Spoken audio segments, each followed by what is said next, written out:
الله الرحمن الرحيم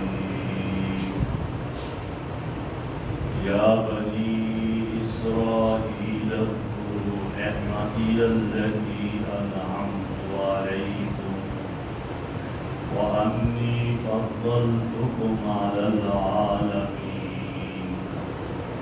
واتقوا يوما لا تجزي نفس عن نفس شيئا ولا يقبل منها عدل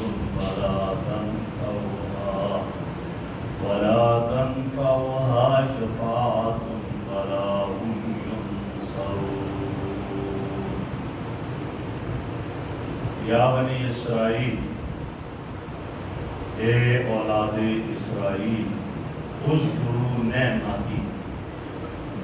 یاد کرو میری اس نعمت کو، التی انعمت علیکم، جو میں نے تمہارے اوپر انعام کیا، وانی فضلتکم علی العالمین، اور میں نے تمہیں فضیلت دی جہانوں پر، واتقوا یوما لا تجزی نفس عن نفس شیئا، اور ڈرو اس دن سے جس دن کوئی نفس کسی نفس کو کوئی بدلہ نہیں دے سکے گا، ولا یقبل منہا عدل، اور نہ قبول کیا جائے گا کسی نفس کی طرف سے کوئی فدیہ، ولا تنفعها شفاعہ، اور نہ کوئی نفع کسی نفس کو پہنچائے گی کوئی سفارش، ولا هم ينصرون، اور نہ وہ مدد کیے جائیں گے۔ میرے محترم بزرگوں اور دوستوں، بنی اسرائیل کا تذکرہ چل رہا ہے، اور ابتدا سے یہاں تک اللہ رب العزت نے مختلف مقامات پر بنی اسرائیل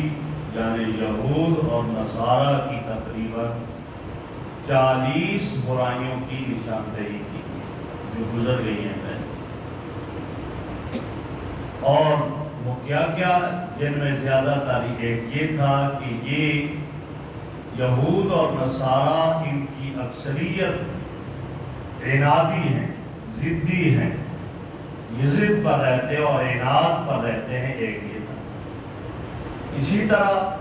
ان میں یہ بھی ہے کہ یہ بہت کم لوگ ایمان لائے، ان میں سے کم لوگ ایمان لائے یہود اور نصارہ۔ اسی طرح یہ بھی ہے کہ ان کی برائی بیان ہو چکی ہے پہلے کہ یہ بہت سازشی لوگ، سازشیں کرتے تھے، اور اب بھی دیکھ لیں سازشیں کیسی ہوتی۔ اور پھر ایک یہ بھی تھا کہ یہ اسلام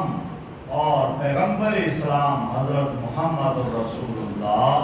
صلی اللہ علیہ وسلم کے بارے میں ہمیشہ پروپیگنڈا کر کے مومنوں کو اسلام سے اور آپ سے بدظن کرنے کی کوشش، آپ کے خلاف پروپیگنڈا، اسلام کے خلاف پروپیگنڈا، یہ بھی ان کی ایک بیماری تھی تاکہ وہ آپ پر ایمان نہ لائے۔ اسی طرح ان کی یہ کوشش ہمیشہ رہی یہود اور نصارہ کی کہ یہ مسلمان اگر یہ یہودی نہیں بن سکتے، عیسائی نہیں بن سکتے تو کوئی پریشانی کی بات نہیں، لیکن اتنا تو کم از کم انہیں کر دیا جائے کہ یہ مسلمان ہیں۔ پہلی بات تو یہی ہے یہودیت کی طرف آ جائیں، عیسائیت کی طرف آ جائیں، اور اگر یہ ادھر نہیں آتے تو کم از کم اتنا ہونا چاہیے کہ یہ مسلمان ہی نہ رہے۔ یہ ان کی یہ خرابیوں اور یہ ان کی کیفیات یہاں پہلے بیان ہو چکی ہیں۔ اور اسی طرح ان کی یہ کوشش بھی ہوتی تھی کہ مسلمانوں کو بے دین ضرور بنا دیا جائے، اور ان کے دین پر سے جو ان کا ایک غیر متزلزل یقین اور ایمان ہے اس کو ختم کیا، اس کو متزلزل کر دیا جائے اور ختم کیا جائے، اس طرح کا۔ اور پھر ان کا جو رشتہ امام الانبیاء صلی اللہ علیہ وسلم کے ساتھ ہے وہ رشتہ کٹ جائے، یہ ان کی سازش ہے۔ اور ان سازشوں کا سادہ لوگ مسلمان شکار بھی ہوئے، اس کا شکار ہوئے، اور ہر دور میں مسلمانوں کو ان سازشوں کا سامنا کرنا ہوا۔ اللہ رب العزت ان کی ان بیماریوں اور ان برائیوں طرف نشاندہی کرنے کے بعد اب اللہ رب العزت یہاں پر ان کو اپنے انعامات یاد کروا رہے ہیں اور ان کو گویا کہ بنی اسرائیل کو نصیحانہ انداز میں اللہ انعامات یاد کروا رہے اور کیا فرما رہے ہیں؟ یا بنی اسرائیل، اے بنی اسرائیل، اذکروا نعمتی التی انعمت علیکم، میری وہ نعمت یاد کرو جو میں نے تمہاری۔ بنی اسرائیل آپ کو پہلے کہا جا چکا ہے کہ اسرائیل حضرت یعقوب علیہ السلام کا اللہ کا بندہ، بنی اسرائیل حضرت یعقوب کی اولاد، اور حضرت یعقوب علیہ السلام کے 12 بیٹے تھے، بیٹی کوئی نہیں تھی، اور ہر بیٹے سے آگے باقاعدہ ایک نسل چلی، یوسفی نسل کہلانے لگی، یہودی نسل کہلانے لگی، اور اسی طرح یہ آگے سلسلہ چلا۔ تو فرمایا کہ تم یاد کرو میں نے تمہارے اوپر جو انعام کیا۔ اللہ نے بنی اسرائیل پر ظاہری انعامات بھی کیے اور باطنی انعامات۔ ظاہری انعامات من سلوا کیا، ظاہری انعامات کیے فرعون کی غلامی سے نجات عطا کی، ظاہری انعامات کیے اللہ رب العزت نے ان کو بہت کچھ عطا کیا، اور پھر اللہ کے باطنی انعامات کیا ان پر؟ اللہ نے ان کی اندر نبوت کا سلسلہ، 4000 انبیاء بنی اسرائیل میں آئے ہیں۔ ایک نبی آ جائے کسی قوم میں تو سر فخر سے بلند ہوتا ہے، جب 4000 انبیاء آئے ہوں تو پھر آپ بتائیں۔ آسمانی 4 کتابیں بڑی بڑی،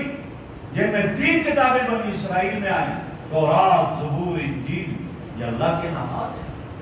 کہ اللہ نے تمہارے اوپر انعام کیا، ظاہری بھی باطنی بھی انعام کیا۔ جب یہ سب کچھ کیا انعامات، اور پھر تمہیں جہانوں پر فضیلت دی۔ جہانوں پر فضیلت پہلے یہ بھی گزر چکا عرض کر دیا کہ اپنے زمانے کے لوگوں پر اور اقوام پر اللہ نے بنی اسرائیل کو فضیلت عطا فرما دی۔ جب یہ سب کچھ ہوا، فرمایا جب تمہارے ساتھ ایسا کیا تو پھر اب اللہ رب العزت نے یہ فرما رہے ہیں کہ پھر ہونا کیا چاہیے تھا کہ تم اللہ کا شکر ادا کرتے، اتنی نعمتیں تمہارے اوپر ہوئی، شکر ادا کرتے، مگر فرمایا کہ یہ ایسی ناشکری قوم ہے کہ یہ حسد کی آگ میں جل کر تمام احسانات کو فراموش بھول گئی، سارے احسانات جو اللہ نے اس پر کیے تھے۔ تو اللہ نے پھر انہیں یہی خطاب کر کے فرمایا، اے بنی اسرائیل یاد کرو نا میرے انعامات کو، اب ان انعامات کو یاد کرو، اور یہ نہ سمجھنا کہ تم ان برائیوں کے باوجود، اتنی برائیاں ان کے باوجود جو ہے فرمایا آخرت میں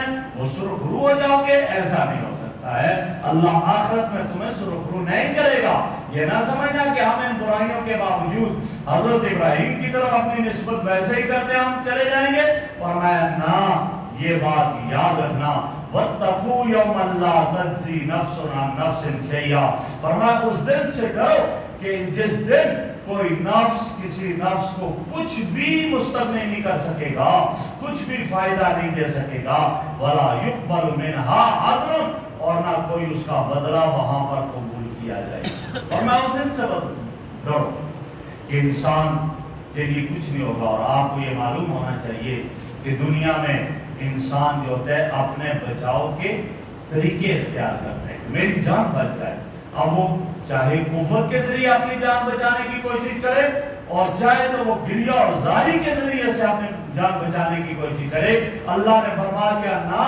تمہاری جان نہیں بچ سکتی ہے، نہ طاقت کے ذریعے تم بچ سکو گے، اور نہ گریہ اور زاری کے ذریعے بچ سکو گے، اس دن نہیں بچ سکو گے۔ ڈرو اس دن سے، وہ بدلے کا دن ہے۔ لا تجزی نفس عن نفس شیئا، جس دن کوئی نفس کسی نفس کو کوئی فائدہ نہیں پہنچا سکے گا، یعنی ضمانت نہیں دے سکے گا۔ دنیا یہ 4 ہی طریقے ہیں کہ آدمی کے بچاؤ کے، کہ دنیا میں کہیں گرفتار ہو گیا، جیل میں چلا گیا، تھانے میں بند ہو گیا، ایک آدمی آتا ہے جی میں ضمانت دیتا ہوں، اس کو میری ضمانت پر رہا کر دیا جائے، اس کو رہا کر دیا جاتا ہے۔ اللہ فرما رہے لا تجزی نفس عن نفس شیئا، اس دن کوئی ضمانت نہیں دے گا تمہاری، کوئی ضامن نہیں بنے گا تمہارا۔ جب ضمانت نہیں ہے تو دوسری صورت یہ ہوتی ہے مجرم ہے، فرد جرم اس پر قائم ہوگی، چلو جی جرمانہ ادا کر کے اس کو لے جاتے ہیں نکال کر کے۔ فرمایا کہ نہ وہ ایسی عدالت ہے لا یقبل منها عدل، وہاں کوئی جرمانہ بھی قبول نہیں کیا جائے گا کہ جرمانہ لے کر چھوڑ دیا جائے جہنم سے، ایسا نہیں ہوگا۔ تو پھر دنیا میں ایک اور طریقہ بھی ہے جان چھڑانے کا، وہ کیا ہے کہ وہاں آدمی سفارش کرتا ہے، بڑے آدمی کی سفارش کرتی، جی فلاں کی طرف سے سفارش آ گئی، فون آ گیا، یہ کام ہو گیا، فلاں کی سفارش آ گئی، فرما دیا وَلَا تَنْفَعُ شَفَاعَةُ النَّاسِ، وہاں کسی کی سفارش نہیں چلے۔ وہ عدالت ایسی عدالت ہے کہ جب کوئی سفارش نہیں چلے گی، سفارش تو نہیں۔ اور یہ سفارش کافروں کے بارے میں کہا گیا ہے کہ ان کے بارے میں کوئی سفارش قبول نہیں کی جائے گی، ورنہ ایمان والوں کی سفارش ہوگی۔ جیسے کافروں کے بارے میں کہا کوئی سفارش نہیں، قرآن نے ایک جگہ فرمایا وَلَا يَجْزِي وَالِدٌ عَنْ وَلَدِهِ وَلَا مَوْلُودٌ هُوَ جَازٍ عَنْ وَالِدِهِ شَيْئًا، وہاں باپ اپنی اولاد کی طرف سے کے لیے کوئی نہیں کر سکے گا، بدلہ دے سکے گا، نہ اولاد اپنے والد کو کچھ بدلہ دے سکے گی، کچھ بھی نہیں ہوگا۔ اور یہاں تک ایک دوسری جگہ ارشاد فرمایا وہ ایسا دن قیامت کا ہوگا یوم یفر المرء من اخیہ وامہ وابیہ وصاحبتہ وبنیہ، جس دن آدمی بھاگے گا، کس سے بھاگے گا؟ اپنے بھائی سے بھی، اپنی ماں، اپنے باپ، اپنے دوست سے بھاگے گا اور اپنے بیٹوں سے بھاگے گا۔ وہ دوست جو اس کو لے جا کر اچھے سے اچھے کھانے کھلاتا ہے، کار گفٹ کرتا ہے، اچھی چیزیں گفٹ کرتا ہے، اس وقت جب یہ پھنس جائے گا، حدیث میں آتا ہے میرے آقا صلی اللہ علیہ وسلم نے ارشاد فرمایا کہ ایک آدمی ہوگا جس کی بالکل نیکیاں اور گناہ برابر ہوں گے، جب پلے برابر ہوں گے اللہ فرمائیں گے جاؤ بھائی ایک نیکی لے آؤ تاکہ اس پلے میں ڈال دیں، تھوڑا سا نیچے جھک جائے اور تم جنت میں۔ یا اللہ یہ کیا مشکل ہے، ایک نیکی لانا کیا مشکل ہے؟ نکل کر جائے گا، دوست سے کہے گا کہ میں تیرا دوست ہوں نا، پتہ ہے مجھے کتنا تو دنیا میں محبت کرتا رہا ہے، آج ایک نیکی دے دے۔ وہ کہے گا جاؤ بابا اپنا کام کرو، میرے پاس نہیں، آج مجھے خود ضرورت ہے۔ باپ کے پاس، بھائی کے پاس جائے گا، دیکھے نا آپ تو میرے دست و بازو ہوا کرتے تھے، بھائی کو بازو کہا جاتا ہے، آج میرے بازو بنو، آج میں ایک نیکی دے دو تاکہ میرا فیصلہ ہو جائے۔ وہ کہے گا جا جا بھائی ہوں، مانتا ہوں، لیکن آج میں نہیں دے سکوں گا۔ باپ کے پاس جائے گا، وہ بھی انکار کر دے گا، یہاں تک حدیث میں آتا ہے آخر میں ماں کے پاس جائے گا، اور ماں کے پاس جا کر کہے گا، ماں کو کہے گا وہ کیا الفاظ بولے گا، اتعرفینی، کیا تم مجھے پہچانتی ہے؟ یہ ماں سے کہے گا اتعرفینی، کیا مجھے پہچانتی ہے؟ وہ کہے گی بیٹا کیوں نہیں پہچانتی، تجھے میں اپنے پیٹ میں لے کر پھر تو پیدا ہوا، تکلیفیں برداشت کی، دودھ پلایا تجھے اپنی چھاتیوں سے، تجھے نہیں پہچانتی تو کس کو پہچانتی ہوں؟ جب یہ کہے گا تو اس وقت یہ کہے گا پھر ایک درخواست ہے، پوچھے گی کیا؟ کہے گا مجھے ایک نیکی دے دے تاکہ میرا آج فیصلہ ہو جائے۔ اتنی پیاری ماں، اتنی ممتا والی ماں اور اتنی شفقت والی ماں، لیکن اس وقت اپنا یہ حال ہے، وہ کیا کہے گی؟ وہ جواب میں کہے گی الیک عنی، دور ہو جا مجھ سے، دور ہو جا مجھ سے، آج مجھ سے نیکی نہ مانگنے، نیکی نہیں دے سکتی، ماں بھی انکار کر دے گی۔ وہ دن ایسا ہوگا، لیکن فرمایا کہ جو ایمان والے ہوں گے ان کے لیے سفارش ہوگی، میرے آقا سفارش کریں گے ان کے لیے، حافظ قرآن سفارش کرے گا 10 آدمیوں کے لیے جن کو پکڑ کر جنت میں لے جائے گا، شہید سفارش کرے گا پکڑ کر جنت میں لے جائے گا، رمضان اور قرآن سفارش کریں گے، اور جو نابالغ بچہ، نابالغ بچی فوت ہو گئے وہ سفارش کر کے ان کو جنت میں لے جائیں گے۔ جیسے آیا من ذا الذی یشفع عندہ الا باذنہ، کوئی سفارش نہیں کر سکے گا، ہاں جس کو اللہ اجازت دے گا وہ، لیکن کافروں کے لیے اللہ سفارش کی اجازت دے گا ہی نہیں بالکل، اس لیے یہاں فرمایا ولا تنفع شفاعۃ، اور کوئی سفارش انہیں فائدہ نہیں پہنچائے گی، ولا هم ینصرون، اور نہ مدد کیے جائیں گے۔ آخری حلقہ دنیا میں کیا ہوتا ہے چھوڑانے کے لیے؟ چلو بھائی طاقت لے کر چلتے ہیں جی، حملہ کر دیں گے، جیل کا تالا توڑ کر ہم لے آئیں گے اپنے لیڈر اور اپنے قائد کو، تھانے کا تالا توڑ کر ہم لے کر آئیں گے، نکلیں گے ساتھ اسلحہ لے کر، سب کچھ لے کر، گرینے لے کر نکلتے ہیں جی، جانا ہے ہم نے، رہا کر کے لانا ہے۔ یہ دنیا میں ہے، لیکن فرمایا ولا هم ینصرون، وہاں یہ نہیں ہوگا، وہاں یہ بھی نہیں ہوگا۔ یہ چاروں کے چاروں جو طریقے ہیں چھڑانے کے وہاں نہیں ہوں گے، وہاں ایک ہی صورت ہے کہ نیک اعمال ہے اور اللہ کی رضا اور اللہ کے محبوب صلی اللہ علیہ وسلم کی اطاعت ہے۔ اللہ رب العزت مجھے اور آپ کو قرآن کریم کی صحیح سمجھ نصیب فرمائے۔ الحمدللہ رب العالمین والصلاۃ والسلام علی رسول محمد وعلى آله أجمعين سبحانك اللهم وبحمدك نشهد أن لا إله إلا أنت نستغفرك ونتوب إليك صلى الله تعالى على خير خلقه سيدنا ومولانا محمد وعلى آله وأصحابه وآل بيته أجمعين برحمته